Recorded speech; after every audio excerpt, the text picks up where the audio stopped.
तो अगर आपने रिसेंटली फोटोग्राफी करना शुरू करा, आप एक बिगिनर फोटोग्राफर हो, मैं आज आपको 8 ऐसी मिस्टेक्स बताने वाला हूं जो शायद आप कर रहे होगे अपने कैमरा से फोटो लेते टाइम, जो ये वीडियो देखने के बाद शायद आपको रियलाइज हो और वो गलतियां करना आप कम कर दो या बंद कर दो। तो ये 8 मिस्टेक्स कौन सी हैं, एक एक करके डिटेल में मैं आपको बताता हूँ। तो सबसे पहली मिस्टेक है रॉन्ग फोकस पॉइंट मोड। अब जब आप एज अ नया फोटोग्राफर फोटो खींचते हो, ठीक है, आप फोटो लेने के बाद रियलाइज करोगे यार सब्जेक्ट तो आउट ऑफ फोकस है। और जब मेरे फोटोग्राफी कोर्स में भी जो Q&A सेशन है वहाँ पे काफी डाउट आता है कि अगर हम फोटो ले रहे हैं तो फोटो आउट ऑफ फोकस क्यों हो रही है। सबसे पहले आपको चेक करना है कि आप कौन से ऑटो फोकस मोड पे हो। मैं आपको ये बोलूंगा कि स्टार्टिंग से ही आप 1 पॉइंट ऑटो फोकस पे जाना स्टार्ट कर दो। वहां पे क्या होगा कि आप अगर DSLR यूज कर रहे हो तो आपको ऑप्शन मिलता है कि आप एक स्पेसिफिक फोकस पॉइंट सेलेक्ट कर सकते हो। अगर आप मिररलेस कैमरा यूज कर रहे हो तो आप कहीं पे भी टच करोगे तो वहां पे फोकस हो जाएगा उस पॉइंट पे। और अब आपके फ्रेम में अगर लेफ्ट राइट इधर उधर कुछ भी सब्जेक्ट आ रहा है, कैमरा वहां फोकस नहीं करेगा, सिर्फ जहां आपने फोकस पॉइंट सेलेक्ट किया हुआ है वहां पे फोकस होगा। दूसरी मिस्टेक है रॉन्ग एफ नंबर को यूज करना। अब जब आप एक कोई भी नया 50 mm का लेंस या ऐसा कोई लेंस लेते हो जहां पे आप f2.8 या 1.8 तक जा सकते हो, शुरू में क्या होता है एज ए न्यू फोटोग्राफर आप हमेशा एकदम मिनिमम एफ नंबर डाल देते हो, उसी पे फोटो लेने का ट्राई करते हो। अब इसमें गलत कुछ नहीं है, मान लेते हैं आप इस तरीके के कुछ पोर्ट्रेट्स ले रहे हो, वहां पे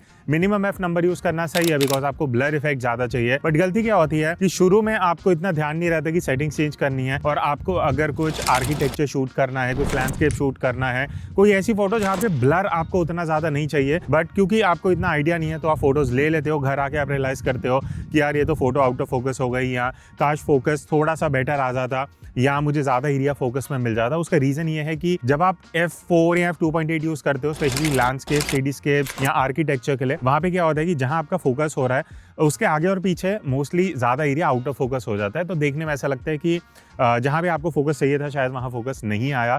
तो यहाँ पे सजेशन यही है कि जब भी आप फोटो ले रहे हो as a beginner photographer, aperture को थोड़ा सा आप इंपॉर्टेंस दे सकते हो। इसी के लिए मैं ये भी एक एडिशनल सजेशन आपको दे देता हूँ कि एपर्चर प्रायोरिटी पे शूट कर लो, स्पेशली अगर आप प्राइम लेंस यूज कर रहे हो आउटडोर में, ठीक है, जहाँ पे लाइट जल्दी चेंज हो रही है। वहां पे क्या होगा, आप जब भी कुछ शूट कर रहे हो, अगर पोर्ट्रेट लेना है तो छोटा एफ नंबर डाल दिया, लैंडस्केप, सिटीस्केप ऐसा कुछ शूट करना है तो एफ नंबर आप बढ़ा सकते हो, उस हिसाब से बाकी सेटिंग्स कैमरा एडजस्ट कर देगा। तो इससे होगा क्या कि आपका अगर आपको ज़्यादा एरिया फोकस में चाहिए तो आप हाई एफ नंबर यूज कर सकते हो, छोटे एफ नंबर पे आप ब्लर अचीव कर सकते हो। अब जो अगली कंफ्यूजन बिगिनर फोटोग्राफर्स को रहती है वो है difference between blur and shake. अब देखो ब्लर क्या होता है उसकी बात हम कर चुके हैं कि जब आप फोटो ले रहे हो, अगर आपका फोकस पॉइंट सही नहीं है तो फोकस आगे पीछे हो जाएगा, जिस वजह से सब्जेक्ट फोकस में नहीं आएगा, तो वो एक अलग चीज है। बट अब हम बात करते हैं शेक की, और शेक का मेन रीजन होता है गलत शटर स्पीड चूज करना। तो एक बेसिक रूल होता है, जब आप जितने भी फोकल लेंथ पे शूट कर रहे हो, जैसे 50 mm या 100 mm, शटर स्पीड आइडियली उसका डबल होना चाहिए। बट ये है ताकि आप फोटो लेते हुए जो शेक है उसको कम कर सको। तो अगर कभी भी आप फोटो ले रहे हो, आपको लग रहा है फोटो शेक हो रही है, तो अगर आप 50 mm पे हो तो minimum 1/100th of a second shutter speed आपका होना चाहिए, ठीक है। अब इमेज स्टेबलाइजेशन इन चीजों पे मैं नहीं जाऊंगा, थोड़ी एडवांस्ड है, but on a basic level जितने आप mm पे हो उतना डबल आपका शटर स्पीड होगा। तो ये एक सेफ स्टेप है। इसके अलावा अगर आप स्पोर्ट्स एक्शन शूट कर रहे हो और आपको लग रहा है जो फास्ट मूविंग कार या बाइक है वो फ्रीज नहीं हो रही, तो आपको क्या करना है, शटर स्पीड फास्ट चूज करनी है, जैसे 1/1000, 1/2000। तो जितना फास्ट करते जाओगे उतना जो आपका सब्जेक्ट है वो फ्रीज होता रहेगा। अब कई बार क्या होता है, जब आप एक बिगिनर फोटोग्राफर होते हो, आपको एक फोटो या फ्रेम अच्छा दिख रहा है, आप फोटो लेने जाते हो, मिस्टेक ये होती है कि बहुत सिचुएशंस में आप राइट फोकल लेंथ या राइट लेंस यूज नहीं कर पाते। So the tip over here is कि जब भी आप एक फोटो लेने के लिए जा रहे हो, मान लेते हैं आपको लैंडस्केप फोटोज लेनी है, सिटीस्केप फोटो लेनी है, तो आइडियली इट इज प्रेफर्ड कि बहुत ज्यादा वाइड एंगल लेंस ना हो, बिकॉज उसमें क्या होगा, डिस्टॉर्शन इंट्रोड्यूस होता है और एजेस आपके थोड़े बेंड होने लग जाते हैं।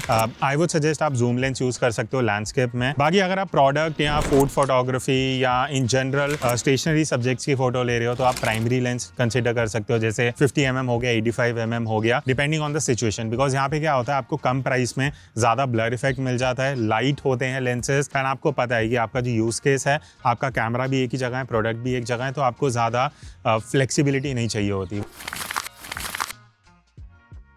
अब अगली मिस्टेक ये है कि आपको ऐसा लगता है कि आपने जो नया कैमरा खरीदा है, लेंस खरीदा है, वो खराब है, वो अच्छा नहीं है, जैसे बाकी लोगों की फोटोज आ रही हैं आपकी वैसी नहीं आ रही, तो कैमरा में कुछ दिक्कत है। और ये सबसे कॉमन क्वेश्चन है जो नॉर्मली मुझे कमेंट्स में या डीएम्स में आता है। अब देखो, इसमें आपकी कैमरा और लेंस की कुछ गलती नहीं है, गलती ये है कि आप कंपेयर कर रहे हो अपनी रॉ इमेजेस को किसी और की फोटो से, जो टाइम लगा के एडिट कर रहे हैं, उसको प्रोसेस कर रहे हैं, उसमें क्लैरिटी, शार्पनेस एडिटिंग में ऐड हो रही है। तो आपको ये भी पता होना चाहिए एज अ फोटोग्राफर, सिर्फ जो फोटो आप कैमरा से खींचते हो वही डायरेक्टली कोई भी सोशल मीडिया पे अपलोड नहीं करता, उनको एडिट किया जाता है, उसको प्रोसेस किया जाता है। एडिटिंग में बहुत चीज़ें होती हैं जो आपको समझनी पड़ेंगी। तो अगर आप एक नए फोटोग्राफर हो, आप इतने भी उस तरीके से मत सोचो कि भाई आपके कैमरा में कोई दिक्कत है। कैमरा एक टूल है जिससे आप कैप्चर कर रहे हो एक इमेज को, उसमें कॉन्ट्रास्ट कैसे लाना है, उसमें शार्पनेस कैसे ऐड करनी है, कलर्स कैसे बढ़िया करने हैं, सिनेमैटिक एडिटिंग, ये सारी चीज़ें एडिटिंग में होती हैं, प्रोसेसिंग में होती हैं, ना कि जो आप कैमरा यूज़ कर रहे हो कैप्चर करने के लिए।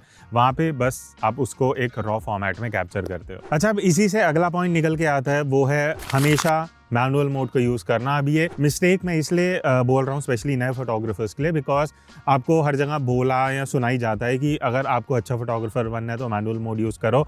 अब इसमें मिस्टेक ये है कि जब आप as a beginner manual mode में ज़्यादा फोकस करने लग जाते हो, आपका ध्यान, आपका दिमाग, आप बहुत प्रेशर में आ जाते हो और आपका दिमाग बेसिकली उसी चीज़ में बिजी हो जाता है, तो आप कुछ क्रिएटिव नहीं सोच पाते, आप कंपोज नहीं कर पाते। आपको सिर्फ यही होता है कि टेक्निकली सही जाना है, क्रिएटिवली आप उतना फ्रीडम नहीं अचीव कर पाते। तो होता क्या है कि जो जैसे दिख रहा है बस आपने सेटिंग्स डाली और शूट कर लिया, तो आप कुछ अलग वहां पे क्रिएट नहीं कर पाते। बिकॉज एज अ फोटोग्राफर आज के टाइम में अगर आप मैनुअल मोड नहीं भी यूज कर रहे हैं, आपकी फोटोज क्रिएटिव हैं, तो कोई आके ये नहीं पूछेगा कि आपने कौन सा कैमरा मोड यूज किया। अल्टीमेटली आपका काम बेटर होना चाहिए। तो अगर आप मैनुअल मोड यूज कर रहे हो, आपको उसका रीजन पता होना चाहिए। बेसिकली मैनुअल मोड मोस्टली कब यूज होता है, जब लाइटिंग आपके कंट्रोल में है। मुझे पता है कि ऐसी लाइटिंग मेरे पास रहेगी अगले 15-20 मिनट तक, तो मैं फिर मैनुअल मोड पे ही शूट करूंगा, सेटिंग्स डाल दूंगा, मुझे बार बार चेंज नहीं करनी पड़ेगी। बट अब क्योंकि मैं ऐसे सिचुएशन में, स्पेशली आउटडोर में, जहां मुझे पता है हर 2 मिनट में लाइट चेंज हो सकती है, कभी क्लाउडी हो सकता है, कभी सनलाइट होगी, अभी मैं इस लाइट में शूट कर रहा हूँ, नेक्स्ट मैं फ्रंट लाइट में शूट कर सकता हूँ, कभी बैक लाइट में। तो जब आपकी लाइटिंग फ्रीक्वेंटली चेंज हो रही है, मैनुअल मोड को अवॉइड करो। मैं पर्सनली पिछले कितने 12 साल से 95% एपर्चर प्रायोरिटी पर ही शूट कर रहा हूँ, बिकॉज मेरे लिए better photo is important rather than कि सेटिंग्स एकदम सही से आए। बट एज अ फोटोग्राफर आपको मैनुअल मोड आना चाहिए, बिकॉज बहुत सी सिचुएशंस में जब आप इंडोर क्लाइंट के लिए शूट कर रहे हो, प्रोडक्ट हो गया, फैशन हो गया, फूड हो गया, वहाँ पे आपको मैनुअल मोड अच्छे से यूज़ करना आना चाहिए। अब अगली मिस्टेक जो नए फोटोग्राफर्स करते हैं वो ये है कि शटर स्पीड के साथ ज़्यादा एक्सपेरिमेंट नहीं करना। अब शटर स्पीड से एक्सपेरिमेंट का मैं आपको एक तो एग्जांपल यहाँ पे दिखा देता हूँ। ये एक फ़ोटो है जो यमुना घाट में मैंने शूट करी थी, जहाँ पे बोट्स हैं और आपको बर्ड्स थोड़ी स्लो शटर स्पीड में दिखेंगी। अब ये दिन का शॉट है, सुबह 8 या 9 बजे की फ़ोटो है। अब इस सिचुएशन में नॉर्मली अगर आप जाते हो, आप क्या करते हो, आप शटर स्पीड 1/1000 1/2000 कर देते हो, क्योंकि आपको है कि बर्ड्स फ्रीज होनी चाहिए। बट वही अगर आप ऑपोजिट सोचते हो, आप कुछ क्रिएटिव कैप्चर करते हो, तो शायद ऐसी फ़ोटो हार्डली 200 में से किसी एक बंदे ने शूट करी होगी, बिकॉज हर किसी का दिमाग उस तरीके से क्रिएटिवली नहीं चल रहा होगा। तो ये जस्ट एक एग्जांपल है। नेक्स्ट एग्जांपल हो सकता है आप शाम को या रात को फोटो ले रहे हो, आपको इस तरीके से थोड़े लॉन्ग एक्सपोजर फोटोज चाहिए। वो तभी हो पाएंगे जब आप शटर स्पीड खुद से मैनुअली एडजस्ट करोगे, और ये सब तभी होगा जब आप प्रो मोड में जाके अपनी सेटिंग्स एडजस्ट करोगे। बाकी अगर आपको डिटेल में ये manual mode, aperture, shutter speed, ये सब समझना है, इसके बारे में मेरा 15+ आवर्स का एक डेडिकेटेड ऑनलाइन फोटोग्राफी कोर्स है, लिंक आपको डिस्क्रिप्शन में मिल जाएगा। बट अगर मैं क्लियरली बताना चाहूँ, अगर आप शटर स्पीड के साथ इस तरीके से एक्सपेरिमेंट करते हो लॉन्ग एक्सपोजर शॉट्स में, तो आप कुछ डिफरेंट क्रिएट कर सकते हो। इवन अगर आप पैनिंग फोटोज ले रहे हो, जैसे आप ये फोटो देखोगे जहाँ आप देखोगे बाइक या स्कूटर जो है वो फोकस में है बट बैकग्राउंड मोशन में आ रहा है, इसको पैनिंग फोटोग्राफी बोलते हैं। अब ये नॉर्मल ऑटोमेटिक सेटिंग्स में नहीं होगा, ये जब आप अपनी शटर स्पीड 1/30 1/40 सेकंड करोगे और कैमरा को पैन करोगे साथ में, तब आप कुछ ऐसे क्रिएटिव शॉट्स निकाल सकते हो। तो नेक्स्ट टाइम आप जब भी बाहर शूट करने जाओ, ट्राई करो कुछ अलग सोचना, क्रिएटिव सोचना शटर स्पीड के साथ, सो दैट आप कुछ यूनिक इमेजेस निकाल सको। अच्छा, अब जो लास्ट पॉइंट है वो एक लर्निंग लेसन है, वो ये है कि stop comparing yourself to others. Because होता क्या है, जब एज अ फोटोग्राफर आप कंपेयर करना शुरू करते हो, आप किसी को इंटरनेट पे देख रहे हो, कोई 4 साल से फोटो ले रहा है, कोई 5 साल से ले रहा है, और आपको अभी शायद 5 महीने भी नहीं हुए हैं, और आपको ऐसा लगता है कि उनकी फोटोज इतनी बढ़िया आ रही है, हमारी बढ़िया नहीं आ रही। तो या तो हमारा कैमरा खराब है, या हमारा लेंस बेकार है, हमें महंगा कैमरा खरीदना पड़ेगा, या हमें फोटो लेनी नहीं आती, और आप वही सोचने लग जाओगे और आपके प्रोग्रेस में कहीं ना कहीं चीज़ें खराब होती हैं। तो बेटर यही है कि कंपेयर करना आपको आइडियली बंद करना चाहिए। प्लस जो आपकी जर्नी है वो अलग रहेगी, किसी और ने जो जर्नी करी है वो अलग होगी। हो सकता है कोई अगर पिछले 1 साल से फोटोज़ ले रहा है, वो शायद हर रोज़ फोटो ले रहा हो, बट आप 1 साल में सिर्फ हफ्ते में 1 बार जा रहे हो, तो ऑब्वियसली उनकी प्रोग्रेस आपसे 6 से 7 गुना ज़्यादा फास्ट होगी। तो photography is a journey, normally at least 2 साल आपको लगते हैं बेसिक्स समझने में, सीखने में, उसके बाद आप कुछ अलग क्रिएट करना स्टार्ट करते हो। तो मेरा सजेशन यही होगा, थोड़ा सा टाइम दो, एफर्ट्स लगाओ, एंड ऑब्वियसली आपकी जो फोटोग्राफी है वो धीरे धीरे बेटर होती जाएगी। और बहुत लोगों को ये भी लगता है कि कैमरा ख़राब है क्योंकि फ़ोटोज़ बढ़िया नहीं आ रही।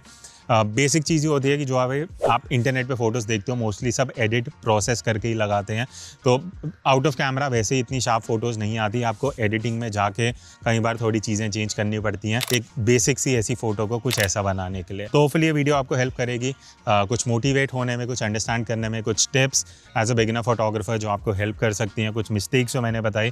तो इनमें से जो भी टिप आपको यूज़फुल लगा आप कमेंट करके बता सकते हो। I will see you in the next video, तब तक take care and keep clicking.